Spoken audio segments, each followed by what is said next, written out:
Hello everyone, welcome back to my channel. मेरे channel पे जो कोई भी नया आ रहे हैं प्लीज़ सब्सक्राइब कर दीजिए। वीडियो को लाइक और कमेंट करके ज़रूर बताना कि आज की स्टोरी आप लोग को कैसी लगी। तो चलिए स्टोरी शुरू करते हैं। पिछले पार्ट में हमने देखा था वांग जी विंग के हाथ को पकड़कर अपनी तरफ खींच लेता है। वांग जी के इस तरह खींचने से विंग सीधा जाकर वांग जी के गोद में बैठ जाता है। वांग जी के गोद में गिरते ही विंग शॉक हो जाता है, लेकिन तभी विंग को अपने नीचे कुछ चुभता है जिसे विंग शाय फील करता है। विंग को इस तरह शर्माते हुए देखकर वांग जी स्माइल करता है। क्या हुआ? तुम्हें शर्म क्यों आ रही है? क्या मैं इतना हैंडसम हूँ? वांग जी की बात सुनकर विंग गुस्से से वांग जी को देखने लगता है। ये देखकर वांग जी कहता है, अगर मैं तुम्हें इतना ही हैंडसम लग रहा हूँ तो तुम मुझे प्यार से भी तो देख सकते हो। वांग जी की बात सुनकर विंग फिर से कुछ कहने की कोशिश करता है। तभी वांग जी विंग के लिप्स को कैप्चर कर लेता है और उसे किस करने लगता है। वांग जी विंग को डीप और पैसिनेट किस कर रहा था। वांग जी के सडन इस एक्शन से विंग एकदम से शॉक हो जाता है।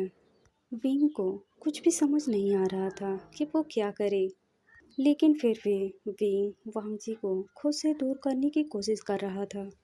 जब वांग जी को ये एहसास होता है कि विंग सांस नहीं ले पा रहा है, तो वांग जी किस को वहीं ब्रेक कर देता है और विंग को देखता है जो गहरी गहरी सांसें ले रहा था। वो अब भी वांग जी के गोद में बैठा था। विंग गुस्से से वांग जी को देखता है और उसके गोद से उठते हुए कहता है, आपको क्या लगता है मैं आपको माफ़ कर दूंगा? नहीं, ऐसा बिल्कुल नहीं करूंगा। आपको क्या लगता है आपके जो मन में आएगा आप वो करोगे? मैं इस बार अपने साथ ऐसा कुछ भी नहीं होने दूंगा। मिस्टर लैन वांग जी, आपने मेरे साथ जो कुछ भी किया है मैं वो कभी नहीं भूल सकता और ना ही मैं आपको कभी भूलने दूंगा।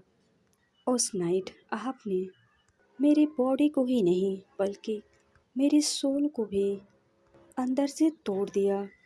आपने उस दिन मुझे बहुत बुरी तरह से तोड़ दिया। मैं वे वो दिन आज तक नहीं भूला और ना ही कभी भूलूंगा। आज तक आपने जो कुछ भी किया मेरे साथ, इसके लिए मैं आपको नहीं छोड़ूंगा। आपने 3 साल पहले मेरे साथ जो कुछ भी किया, मैं डर गया था। उस वजह से मैं चाइना को छोड़कर कहीं दूर चला गया, क्योंकि आपने मुझे धमकी दिया था अगर मैं लैंड मैंसन को छोड़कर दूर नहीं गया तो आप मेरे भाई को लैंड सीजन से दूर कर देंगे, जो मैं नहीं चाहता। इसलिए मैं टूटा हुआ हारा हुआ महसूस कर रहा था और मुझे वही सही लगा और मैं यहाँ से बहुत दूर चला गया। आपने जो कुछ भी मेरे साथ किया, यही कोई आपके मॉम के साथ करे तो आपको कैसा लगता?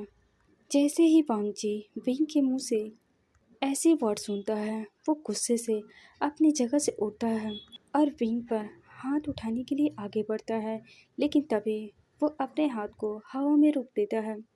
ये देखकर विंग अपनी आंखों को टाइटली बंद कर लेता है, लेकिन जैसे वो उसे एहसास होता है उसे चोट नहीं लगी, तभी वो अपने आंखों को खोल कर देखता है जो वांग जी गुस्से में उसे घोर रहा था।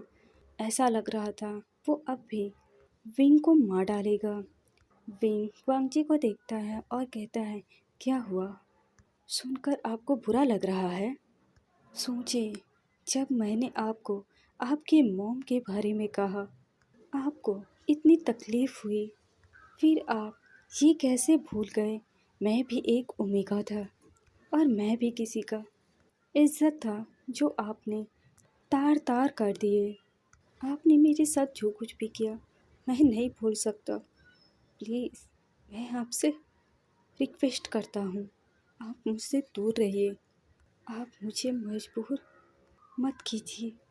मैं नहीं चाहता आपकी गलती की सज़ा आपकी फैमिली बुक से अगर मीडिया में किसी को भी ये पता चला लहन वांग जी ने किसी ओमेगा के साथ रेप किया है, तो आपके पास आपकी क्या रेपुटेशन रह जाएगी।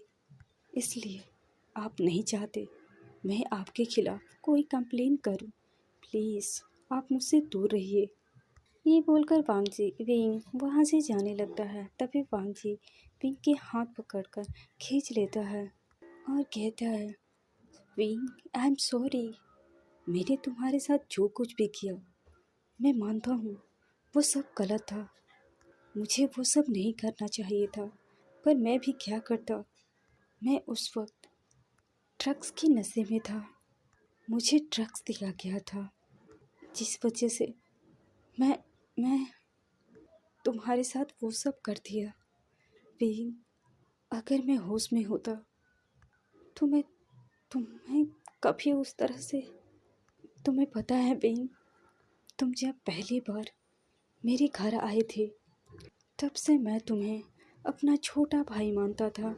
लेकिन जब से मैंने तुम्हारे साथ वो सब किया मैं गिल्ट में हूँ विंग। मैं एक एक दिन मर रहा हूँ ये सोचकर कि तुम मुझे माफ़ करोगे या नहीं। विंग तुम मुझे मारना चाहते हो, मारो, अपना गुस्सा मुझ पे उतारो क्योंकि मैं ही ये डिजर्व करता हूँ। विंग वांगजी से अपना हाथ छुड़ाता है और गुस्से में कहता है, मिस्टर लैन, आप इस ऑफिस के सीईओ हैं और मैं एक मामूली सा एम्प्लॉयर हूँ। मैं आपको बता दूँ, आप मुझसे दूर रहिए। ये बोलकर विंग आगे बढ़ जाता है। तभी वांगजी फिर से विंग का हाथ पकड़ लेता है और कहता है, विंग तुम मुझे मारना चाहते हो ना, मारो मुझे। मैं इतना ही समझ गया हूँ तुम मुझसे नफरत नहीं करते, मगर मैंने तुम्हारे साथ जो कुछ भी किया इसलिए तुम गुस्से में हो। प्लीज़ विंग खुद को शांत करो, एक बार समझने की कोशिश करो। मैं अब अपना रिस्पॉन्सिबिलिटी लेना चाहता हूँ। मैं तुमसे शादी करना चाहता हूँ विंग। मैंने तुम्हारे साथ जो कुछ भी किया मैं उस गलती को सुधारना चाहता हूँ क्योंकि मैं हर दिन गिल्ट में नहीं मरना चाहता। विंग एक बार हमारी शादी हो जाएगी, देखना सब ठीक हो जाएगा। मैं तुम्हें बहुत प्यार करूँगा, मैं तुम्हें इतना प्यार दूँगा तुम वो सारे दुख दर्द भूल जाओगे। मुझे नहीं पता मैं तुम्हें कैसे यकीन दिलाऊं विंग। प्लीज़ तुम मुझ पे एक बार भरोसा करके देखो। मैं वो नहीं हूँ जो तुम समझते हो। एक बार तुम मुझे मौका देकर देखो। अगर मैं तुम्हारे भरोसे के लायक नहीं हुआ तो तुम मुझसे छोड़ सकते हो विंग। मेरा यकीन करो विंग, मैं तुमसे बहुत प्यार करता हूँ। वांगजी की बात सुनकर विंग रोने लगता है। जैसे ही वांगजी विंग की सिसकने की आवाज़ सुनता है वो टाइटली विंग को हक कर लेता है। लेकिन विंग वांगजी को खुद से दूर करने लगता है। वांगजी को ऐसा करने से विंग ज़ोर ज़ोर से रोने लगता है। जैसे ही वांगजी विंग को इतना तेज़ रोते हुए देखता है वो विंग को छोड़ देता है। विंग अपने आंसू को पोंछता है और केबिन से बाहर निकल जाता है। विंग रोता हुआ जा रहा था। तभी सोयांग विंग से टकरा जाता है। विंग सोयांग को देखता है। सोयांग उसे ही देख रहा था। विंग कहता है, सॉरी मैंने देखा नहीं। विंग को इस तरह रोते हुए देखकर वांगजी सोयांग कहता है, कोई बात नहीं विंग, क्या हुआ, कुछ हुआ है क्या? तुम्हें बॉस ने डांटा है? अगर उन्होंने तुम्हें तुम्हारी कोई भी गलती के लिए डांटा हो प्लीज़ तुम बुरा मत मानना, क्योंकि हमारे बॉस बहुत ही ज़्यादा रूड है और वो रूडली सबसे बातें करते हैं। तुम उनके बातों को अपने दिल पर मत लेना। सोयांग की बात सुनकर विंग कहता है, मुझे बॉस ने नहीं डांटा, मेरे आँखों में कुछ चला गया था इसलिए मेरे आँखों में आंसू आ गए। ये बोलकर विंग वहाँ से चला जाता है। विंग को जाते हुए देखकर सोयांग अपने आप से कहता है, विंग मुझे सच में पता है हमारे बॉस रूड हार्टलेस पर्सन हैं, और वो अपनी इस हरकत की वजह से किसी को भी इस ऑफिस में टिकने भी नहीं देते। और मुझे पता है उन्होंने तुम पर ज़रूर गुस्सा किया होगा और गुस्से में तुम्हें रुला दिया। बॉस, सच में इनका कुछ नहीं हो सकता। ये सोचकर भी कैबिन के अंदर चला जाता है। जब वो अंदर जाता है तो देखता है वांग जी अपना काम कर रहा था। वो बहुत गुस्से में लग रहा था। सोयंग फाइल को वांग जी के टेबल पर रखते हुए कहता है, बॉस, मुझे कुछ सिग्नेचर चाहिए, आप एक बार इस फाइल को चेक कर लें। सोयंग की बात सुनकर वांग जी उस फाइल को देखता है और चेक करता है और गुस्से से सोयंग को देखता है और कहता है, इसमें इतनी सारी गलतियां हैं। मैंने तुमसे कितनी बार कहा है तुम फाइल को अच्छे से चेक कर लिया करो, उसके बाद ही मेरे पास लाया करो। ये बोलकर वांग जी उस फाइल को सोयंग के ऊपर फेंक देता है, लेकिन सोयंग उस फाइल को कैच कर लेता है और वांग जी को देखता है। वांग जी गुस्से से कहता है, जाओ जाकर इस फाइल को अच्छे से ठीक करो। अगर उसके बाद मुझे कोई भी गड़बड़ दिखी तो मैं तुम्हें जॉब से निकाल दूंगा, समझे?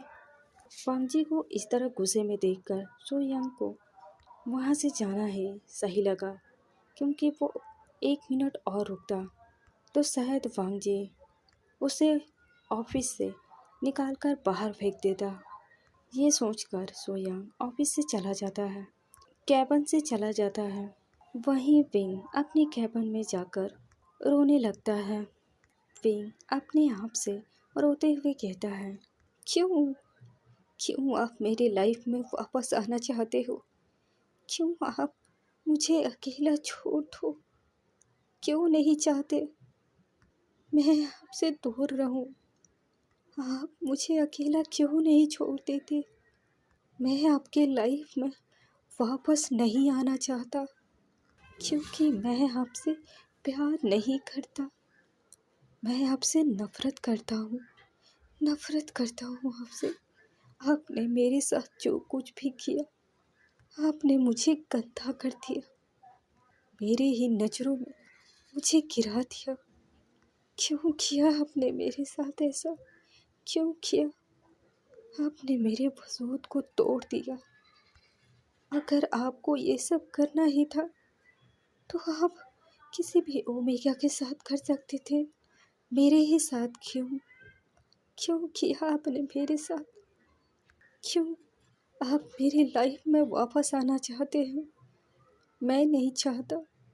मेरे और आईवान के बीच आप आओ, प्लीज़ आप हमसे दूर रहिए। मैं आपको अपनी लाइफ में वापस नहीं चाहता। मैं आपसे प्यार नहीं करता। मैं आपसे नफरत करता हूँ, नफरत करता हूँ मैं आपसे। ये बोलकर विंग रोने लगता है।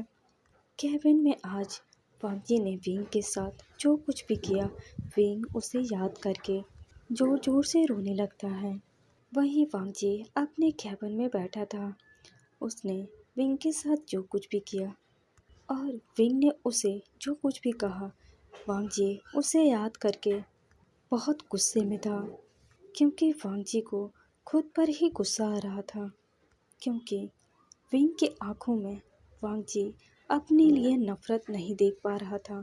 उसने विंग की आंखों में अपने लिए नफरत साफ साफ देखी थी। पहली बार वांग को अपनी लाइफ में खुद से घिन आ रही थी। वांग अपने मन में सोचता है, विंग, आई एम सॉरी। मुझे पता है मैंने तुम्हारे साथ जो कुछ भी किया उसके लिए माफ़ी नहीं है, उसके लिए पनिशमेंट है, पर मैं चाहता हूँ तुम मुझे पनिश करो।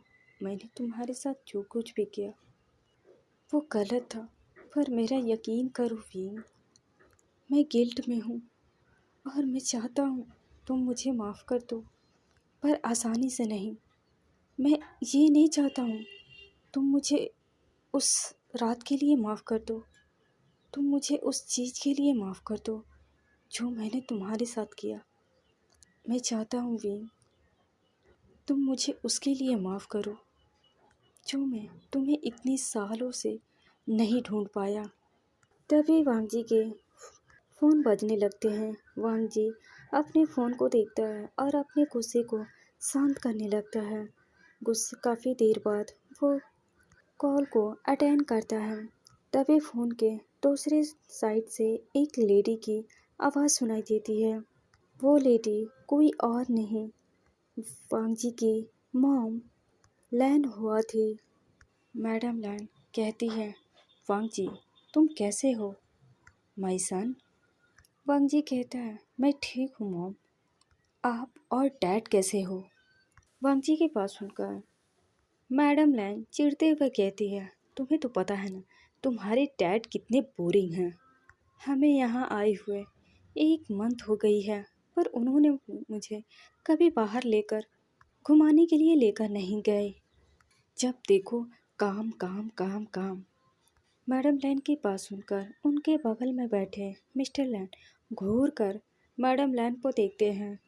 तभी मैडम लैन अपनी बात को संभालते हुए कहते हैं, वैसे वांग जी मैं तुम्हें बहुत मिस कर रही थी, इसलिए मैंने सोचा तुम मुझे याद नहीं करोगे, चलो मैं ही तुम्हें याद कर लेती हूँ। मैडम लैन की बात सुनकर मिस्टर लैन अपने मन में कहते हैं, मेरे सामने तो ऐसे बात कर रही थी जैसे इसे वांग जी से कोई डर नहीं। देखो तो मुझसे क्या कह रही थी, मैं वांग जी से शादी की बात करूं।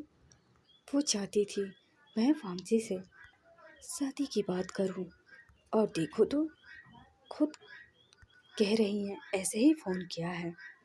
इन माँ बेटों का ना कुछ नहीं हो सकता। तभी मैडम लैन कहती है, वांग जी तुम शादी कब करोगे? तुम्हारी उम्र हो रही है, तुम अब 28 के हो रहे हो और तुमने अभी तक शादी नहीं किया है। तुमने अभी तक गर्लफ्रेंड या बॉयफ्रेंड तक नहीं बनाया है और ना ही तुमने अपने लिए ओमेगा चुना है।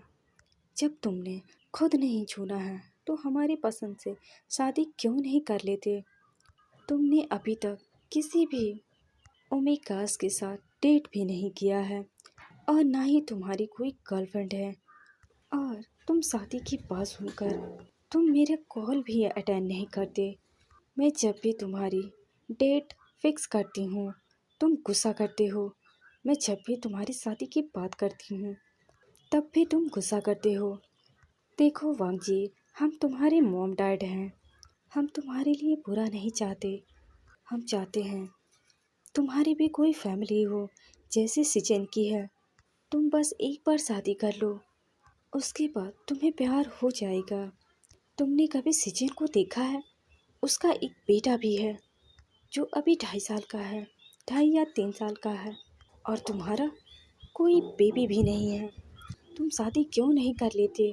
क्या तुम अपने इस बूढ़े माँ बाप को मारना चाहते हो? क्या तुम नहीं चाहते कि हम तुम्हारे बच्चे को देखें या फिर हम तुम्हारे बच्चे के साथ खेलें?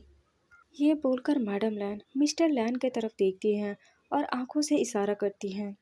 जब मिस्टर लैन ये देखते हैं तो वो अपने लैपटॉप को अपने आगे कर लेते हैं और कहते हैं, मुझे इन सब में नहीं पढ़ना। आप अपने बेटे को मना रहे हो तो ये अच्छी है, पर मैं आप दोनों के बीच में नहीं पढ़ सकता। ये बोलकर मिस्टर लैन अपने काम को करने लगते हैं ताकि वो अपने बेटे के गुस्से का शिकार ना हो, क्योंकि उन्हें अच्छे से पता था उनका बेटा का गुस्सा कितनी बुरी है। ये देखकर मैडम लैन मिस्टर लैन से कहती है, आप ऐसा नहीं कर सकते, वो आपका भी बेटा है। मैडम लैन की बात सुनकर मिस्टर लैन कहते हैं, मैं शेर के मुंह में हाथ नहीं डालना चाहता। अगर आप डालना चाहती हैं तो आप डालिए, पर मुझे बख्श दीजिए। मिस्टर लैन की बात सुनकर मैडम लैन मिस्टर लैन को आंखें दिखाने लगती है।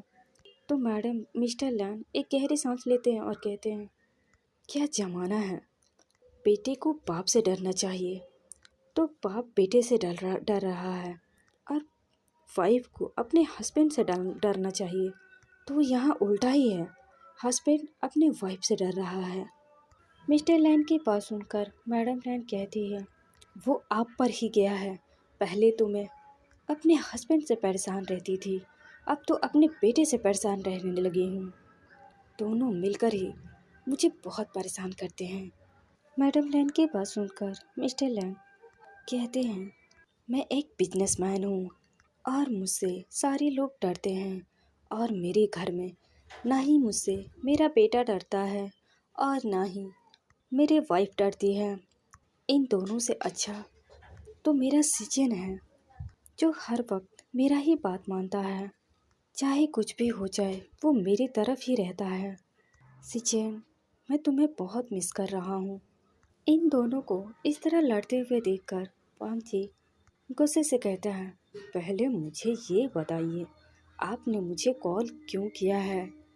वांगजी की बात सुनकर मैडम लैंग थोड़ा डरते हुए कहती हैं, वो मैं चाहती हूँ तुम शादी कर लो, बस इतनी सी बात। तुम बस शादी कर लो, मेरे लिए वही काफ़ी होगा। मैडम लैंग की बात सुनकर वांगजी कहता है, बस यही बोलने के लिए आपने फ़ोन किया था। आप चिंता मत करो, मैं शादी करने के लिए रेडी हूँ क्योंकि मैं बहुत जल्द शादी करने वाला हूँ। वांगजी की बात सुनकर मैडम लैन शौक से चिल्लाते हुए कहती हैं, क्या तुम सच में शादी कर रहे हो? कहीं मैंने गलत तो नहीं सुना? मैडम लैन की बात सुनकर वांगजी कहता है, मॉम आपने सही सुना है। वांगजी की बात सुनकर मैडम लैन खुश होते हुए कहती हैं, वांगजी तो आज ही मैं तुम्हारे लिए ओमेगास का फ़ोटो भेजती हूँ। तुम बस उनमें से सिलेक्ट करके बताओ तुम्हें कौन सी ओमेगा अपने पार्टनर के रूप में चाहिए। अब मैं तुम्हारे लिए एक अच्छा सा ओमेगा ढूंढूंगी। मैडम लैन की बात सुनकर वांगजी कहता है, मॉम मैंने ऑलरेडी अपने लिए ओमेगा ढूंढ लिया है। आपको मेरे लिए ओमेगा ढूंढने की कोई ज़रूरत नहीं है। वांगजी की बात सुनकर मैडम लैन कहती है, क्या तुमने अपने लिए ओमेगा भी ढूंढ लिया है? बताओ कौन है वो ओमेगा जिसे तुमने अपने लिए चुना है। मैडम लैन की बात सुनकर वांगजी कहता है, वो सब मैं आपको बाद में बताऊंगा और मैं उस ओमेगा को भी आपसे मिलवाऊंगा। पहले आपकी होने वाला सन इल्लो तो मान जाए क्योंकि उसने अभी तक मुझे हाँ नहीं कहा है। आपको मुझसे मेरा बेबी चाहिए ना? शादी करने के बाद मैं आपको बहुत जल्द आपके साथ खेलने के लिए बेबी दूंगा। आप बस थोड़ा वेट कीजिए। वांगजी की बात सुनकर मैडम लैन के फेस पर स्माइल आ जाती है। वांगजी अपने मॉम की बात आगे सुने बगैर ही कॉल को डिस्कनेक्ट कर देता है। वांगजी अपने मन में सोच रहा था, आखिर कैसे वो विंग को मनाए शादी के लिए। विंग तो उससे शादी नहीं करना चाहता। अब वांगजी सोच सोच कर ही परेशान हो रहा था, आखिर वो कैसे विंग को मनाए क्योंकि विंग वांगजी से शादी नहीं करना चाहता था। काफ़ी देर वांगजी सोचता है और अपने ऑफिस से बाहर निकलता है। कार में बैठकर चला जाता है। वहीं मैडम लैन बहुत खुश थी। वो अपने पास में बैठे अपने हस्बैंड को टाइटली हग कर लेती है और कहती, oh my God, oh my God, आपको नहीं पता वांगजी शादी के लिए मान गया है। आपको नहीं पता मैं कितनी खुश हूँ। आपको पता है उसने कहा कि वो अपने लिए ओमेगा ढूंढ लिया है और बहुत जल्द उस ओमेगा को हमसे मिलवाने वाला भी है। उसने ये भी कहा हम बहुत जल्द अपने ग्रैंड चाइल्ड के साथ खेलेंगे। मैडम लैन को इतना खुश देखकर मिस्टर लैन भी स्माइल करते हैं और मैडम लैन के फोरहेड पर किस करते हैं और कहते हैं, अब तुम खुश हो ना, क्योंकि तुम्हारा सन शादी कर रहा है। अब रोज़ रोज़ तुम एक ही बात कहकर मेरा सर तो नहीं खाओगी। अब हमें क्लब का सीन दिखाया जाता है। वांगजी क्लब के अंदर एंटर करता है और वीआईपी रूम में जाकर बैठ जाता है। वांगजी के सामने काफ़ी सारे ड्रिंक रखे गए हुए थे। वांगजी ड्रिंक करने लगता है। आज सुबह से जो कुछ भी क्यों हुआ वांगजी उसे याद करके ड्रिंक कर रहा था। वांगजी इस वक्त गुस्से से ड्रिंक कर रहा था। अब कुछ देर में वांगजी इतना ड्रंक हो गया था। वांगजी को इस तरह ड्रिंक करते देखकर सो यांग कहता है, बॉस आपको इस तरह ड्रिंक नहीं करनी चाहिए। अब इससे ज़्यादा नहीं पी सकते आप, प्लीज़ आप घर जाइए। वांग जी इस वक्त पूरी तरह से नशे में डूब चुका था। वांग जी के लिए सोयांग परेशान हो चुका था। वहीं विंग काफ़ी लेट हो चुका था। वो जल्दी से टैक्सी बुक करता है और लैंड मंजिल के लिए निकल जाता है आइवान को लेने के लिए। विंग थोड़ी देर बाद लैंड मंजिल पहुंचता है और वहां से आइवान को लेकर सीधे अपने अपार्टमेंट के लिए निकल जाता है। 1 घंटे बाद विंग अपने अपार्टमेंट में बैठा था। वो काउच पर बैठकर विंग के साथ खेल रहा था। विंग आइवान को देखता है जो उसके साथ बिल्कुल भी नहीं खेल रहा था। ये देखकर विंग कहता है, आइवान क्या आप मुझसे नाराज़ हो? क्योंकि इसलिए आपके मम्मा आपको टाइम नहीं दे पा रहे हैं। विंग की बात सुनकर आइवान नाम में सिर हिलाता है। ये देखकर विंग स्माइल करता है और आइवान को अपने गोद में ले लेता है और उसके फोरहेड पर किस करते हुए कहता है, तुम बहुत क्यूट हो। तुम अपनी मम्मा की हर बात मानते हो। ये बोलकर विंग आइवान के दोनों चिक्स पर किस करता है। ये देखकर आइवान अपने दोनों हाथों को विंग के फेस पर रखकर खिलखिलाकर हंसने लगता है। तभी विंग कहता है, आइवान क्या आप मेरे साथ घूमने चलोगे? आइवान हाँ में सिर हिलाता है। आपको पता है आप किससे मिलने जा रहे हो? आइवान ना में सिर हिलाता है। विंग स्माइल करता है और कहता है, आज आप न्यू हुसैन अंकल से मिलने जा रहे हो। वो आपके मम्मा के बेस्ट फ्रेंड हैं। उन्होंने आपके मम्मा का बहुत हेल्प किया है और वो आपके मम्मा से और आपसे बहुत प्यार करते हैं। उन्हें नहीं पता था कि मेरे पास मेरा क्यूट सा आइवान है, पर उसे अब पता चल गया है, इसलिए मुझे आपको लेकर उससे मिलवाना है। ये बोलकर विंग किचन की तरफ जाता है क्योंकि उसे आइवान के लिए कुछ बनाना था ताकि वो वे आइवान को खिला सके। दूसरी तरफ सोयांग को दिखाते हैं। सोयांग वांग जी को लेकर सीधा लैंड मंजिल जाता है। इस वक्त दोपहर हो रहे थे। वांग जी अपने रूम में सो रहा था। वांग जी नींद में ही बड़बड़ा रहा था। विंग मैं तुमसे बहुत प्यार करता हूँ। प्लीज़ तुम मुझे छोड़कर मत जाना। मैं तुम्हारे बिना नहीं रह पाऊँगा। मैं तुमसे बहुत प्यार करता हूँ विंग। प्लीज़ मैंने तुम्हारे साथ जो कुछ भी किया, प्लीज़ मुझे छोड़कर मत जाना। मैं मर जाऊँगा तुम्हारे बिना। मैं तुम्हारे बिना नहीं जी पाऊँगा विंग। वांग जी नींद में ही बड़बड़ा रहा था। झेंग झेंग वांग जी की बातों को सुन लेता है। उसके आंखों में आंसू आ जाते हैं। उसे जानकर ये खुशी हो रही थी कि वांग जी विंग से प्यार करता है, लेकिन फिर भी उसे इस बात पर विश्वास नहीं होता है क्योंकि वांग जी विंग के साथ जो कुछ भी किया था, अब जेंग जेंग वांग जी पर भरोसा नहीं कर सकता था, इसलिए वो उस रूम से निकल जाता है। अब हमें 5 बजे का सीन दिखाया जाता है। वांग जी जब नींद खुलती है तो वो उसका सर बहुत भारी महसूस होती है। वांग जी अपने जगह से उठता है और फ्रेश होने के लिए चला जाता है। कुछ देर के बाद वांग जी फ्रेश होकर बाहर आता है, अब क्योंकि उसे अच्छा लग रहा था। तभी वहाँ जेंग जेंग नींबू पानी लेकर आता है। वांग जी जेंग जेंग को देखता है और उसके हाथों से नींबू पानी लेकर पी लेता है। तभी सोयांग का कॉल आता है। वांग जी को 6 बजे मीटिंग के लिए जाना था। सोयांग इस बारे में वांग जी को इन्फॉर्म करता है और वांग जी ओके कहकर कॉल डिस्कनेक्ट कर देता है। वांग जी मीटिंग के लिए रेडी होता है और जहां मीटिंग के लिए जाना था वांग जी निकल जाता है। दूसरी तरफ विंग आइवान के साथ खेल रहा था। जैसे ही वो देखता है कि उसका टाइम हो चुका है, वो आइवान को रेडी करता है और खुद भी रेडी होता है। आइवान को लेकर शॉपिंग के लिए निकल जाता है। वहीं वांग जी मीटिंग के लिए रेस्टोरेंट जाता है। सोयांग ने वांग जी की मीटिंग रेस्टोरेंट में ही रखी थी क्योंकि वो लोग डिनर भी कर लेंगे और मीटिंग भी कर लेंगे। वहीं मिस्टर सो एक बड़े से रेस्टोरेंट में बैठकर किसी के आने का इंतज़ार कर रहे थे।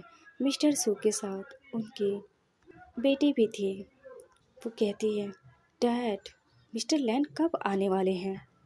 देखिए कितना टाइम बीत चुका है, वो अभी तक नहीं आए। तभी उसकी नज़र एक हैंडसम सा बिजनेसमैन पर पड़ती है जो सूट बूट में अंदर आ रहा था। उस पर्सन को देखकर उस लेडी की आंखें बड़ी हो जाती है। तभी मिस्टर सो देखते हैं और उसके मुंह को बंद करते हुए कहते हैं, अपना मुंह बंद करो और उसे देखना बंद करो।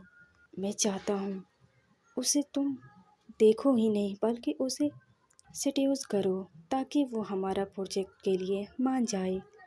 तभी वहाँ वांगजी आता है और कहता है, सॉरी मिस्टर सो, मुझे आने में लेट हो गई।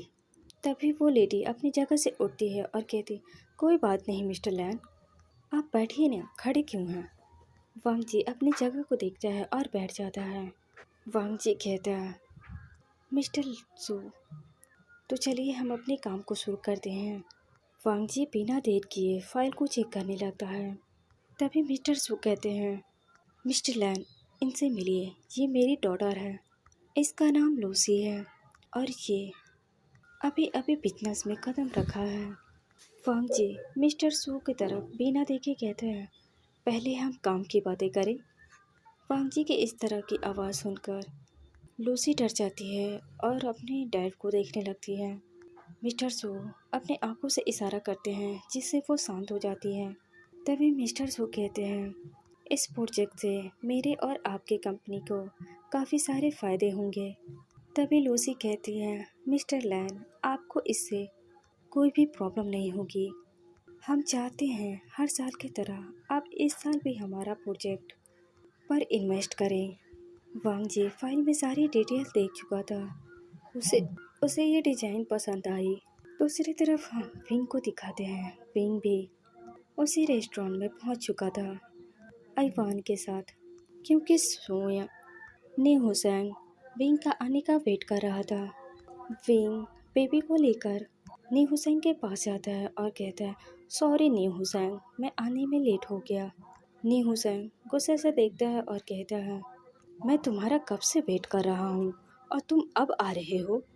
तभी उसकी नज़र आइवान पर जाती है जो बड़े ही प्यार से उसे ही देख रहा था। तभी नी हुसैन अपनी जगह से उठता है और आइवान के पास जाकर कहता है, ये तुम्हारा बेबी है, ये कितना क्यूट है। ऐसा बोलकर नी हुसैन जैसे ही आइवान को किस करने जाता है, आइवान अपने फेस को दूसरी ओर मोड़ लेता है। ये देखकर विंग हंसने लगता है और कहता है, नी हुसैन, तुम इससे दूर ही रहो, कहीं ऐसा ना तुम मेरे बेबी को डरा दो। तभी नी हुसैन कहता है, विंग, क्या मैं इसे गोद में ले सकता हूँ? विंग कहता है, क्यों नहीं। तभी जैसे ही नी हुसैन आइवान को गोद में लेने जाता है, लेकिन आइवान आने से मना कर देता है। यह देखकर नी हुसैन कहता है, बेबी, मैं आपको बहुत सारे आइसक्रीम दिलाऊंगा, क्या आप कैंडी खाना चाहते हैं? आइवान नी हुसैन की तरफ देखता है, लेकिन फिर भी आइवान नी हुसैन की गोद नहीं जाता। तभी विंग कहता है, बेबी, ये तुम्हारे अंकल है, अगर आप इनके पास नहीं जाओगे ये उदास हो जाएंगे और ये मुझसे नाराज़ हो जाएंगे। ये देखकर आइवान नी हुसैन की तरफ देखता है जो पाउटी लिप बनाए हुए उसे भी देख रहा था। इस पर आइवान नी हुसैन के गोद चला जाता है। वहीं वांगजी की मीटिंग खत्म हो चुकी थी और वो अपनी जगह से उठकर जाने लगता है। तभी वांगजी की नज़र नी हुसैन पर जाती है। वांगजी एक पल के लिए वहीं रुक जाता है। वो देखने की कोशिश करता है नी हुसैन के हाथ में जो बेबी है वो कौन है, क्योंकि उसने विंग को भी देख लिया था। वांगजी बार बार देखने की कोशिश कर रहा था। तभी एक लेडी चलकर आती है और वांगजी के ऊपर पानी गिरा देती है, जिसे वांगजी गुस्से से देखता है। वो लेडी कहती है, सॉरी सॉरी सॉरी, मैंने देखा नहीं, मैंने ये सब जानबूझकर नहीं किया। ये बोलकर वो लेडी साफ करने की कोशिश करती है। वांगजी गुस्से से उस लेडी को देखता है और कहता है, मुझसे दूर रहो। ये बोलकर वांगजी क्लीन करने के लिए चला जाता है। लेकिन तभी वांग जी फ्रेश होने के लिए जाता है। तभी वो विंग का नाम सुनता है। उसने पहले से ही विंग को देख लिया था नी हुसैन के साथ। फिर वो इग्नोर करके फ्रेश होने के लिए चला जाता है। जब वांग जी फ्रेश होकर बाहर आने ही वाला था, तभी वो वासी का नाम सुनता है, जिसे नी हुसैन वांग जी काफ़ी देर देखने की कोशिश करता है। लेकिन तभी वहाँ से एक छोटा बच्चा निकलता है। नी हुसैन के साथ सामने एक मैन खड़ा था और कहता है, बेबी क्या तुम फ्रेश हो गए? वो बच्चा हाँ में सिर हिलाता है। वो मैन तो नी हुसैन को देखता है और कहता है, थैंक यू। ये बोलकर वो अपने बेटे को लेकर वहाँ से चला जाता है। वांग जी वो बाथरूम से बाहर निकलता है। तभी विंग आइवान का नाम लेता है और कहता है, आइवान आप बहुत कैंडी खा चुके हो, अब मैं आपको और कैंडी नहीं दे सकता। जैसे ही आइवान का नाम सुनता है, वांग जी अपनी जगह पर रुक जाता है, क्योंकि विंग एक छोटा सा बेबी को डांटने की कोशिश कर रहा था।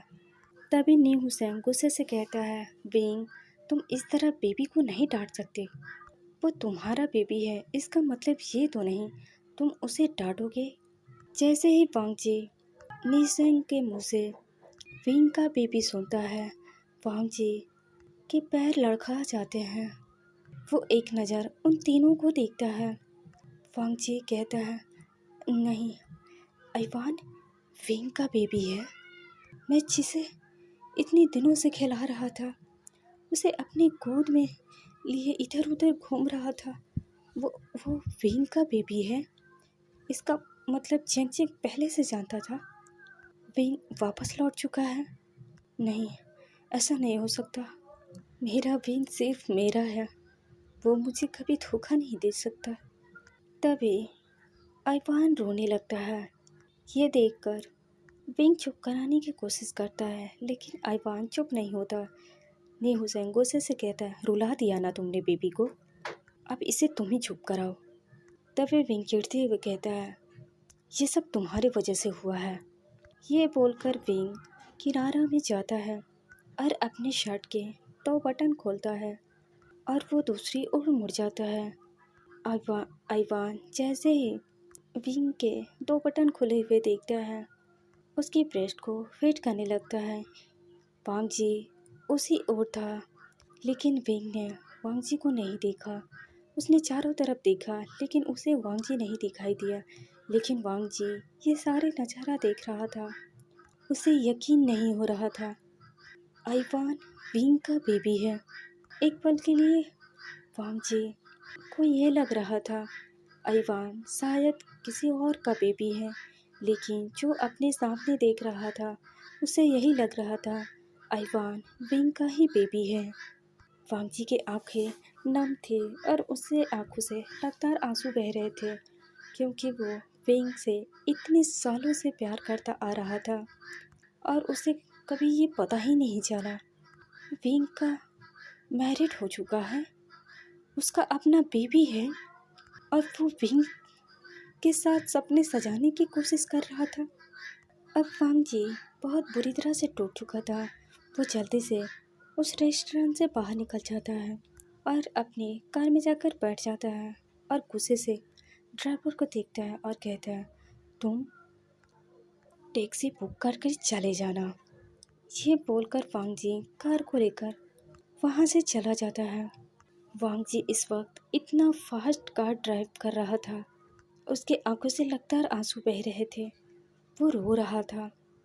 वांग जी रोते हुए कहता है, नहीं बेन, नहीं, मैं मानता हूँ मैंने तुम्हारे साथ जो कुछ भी किया वो सब गलत था।